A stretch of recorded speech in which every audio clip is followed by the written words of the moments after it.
Well, it's King Laser the legend. Imbomira so pepi sakasheka, wakatarisa kumberi uchitweka, usavumitse makumbo achileka, mbichana nyangwe vanhu vachiseka. Imbomira so pepi sakasheka, wakatarisa kumberi uchitweka, usavumitse makumbo achileka, mbichana nyangwe vanhu vachiseka. Emachinda mapepa rikutweka pa straight line, bengakubiza phela sizokubona pa online ndakasensa. Shake uchispaka lightning, kuitira kuti vanoti vatonze, ndapinda nechemukati ndikabuda mberi, kuitira kuti vanhu vasavhunze, ngavasatambira padhuze nelaini, kuavoida kuti isu tivazunze. Ndakaripinda pachikirineti, pandasvika ndovaimbira kuti Venus, pandodzoka ndoti pick up to danger zone, kuchitungidza kwadzana kune mastori. Vari kupi vaya vaiseka, vari kupi nasina kufambira mudenga, samatenga vofanira kutenga, pondirikawo chandofarira tizaya. Well, it's King Laser the legend.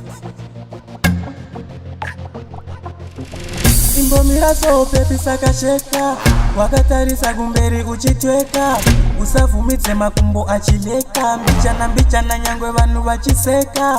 Imbomira so pepi sakasheka, wakatarisa kumberi uchitweka, usavumitse makumbo achileka, mbichana nyangwe vanhu vachiseka. Emachinda mapepa rikutweka pa straight line, bengakubiza phela sizokubona pa online ndakasensa. Shake uchispaka lightning, kuitira kuti vanoti vatonze, ndapinda nechemukati ndikabuda mberi, kuitira kuti vanhu vasavhunze, ngavasatambira padhuze nelaini, kuavoida kuti isu tivazunze. Ndakaripinda pachikirineti, pandasvika ndovaimbira kuti Venus, pandodzoka ndoti pick up to danger zone, kuchitungidza kwadzana kune mastori. Vari kupi vaya vaiseka, vari kupi nasina izeke, ndaifanira kufema saka ndakavatemba, ini ndakavatemba.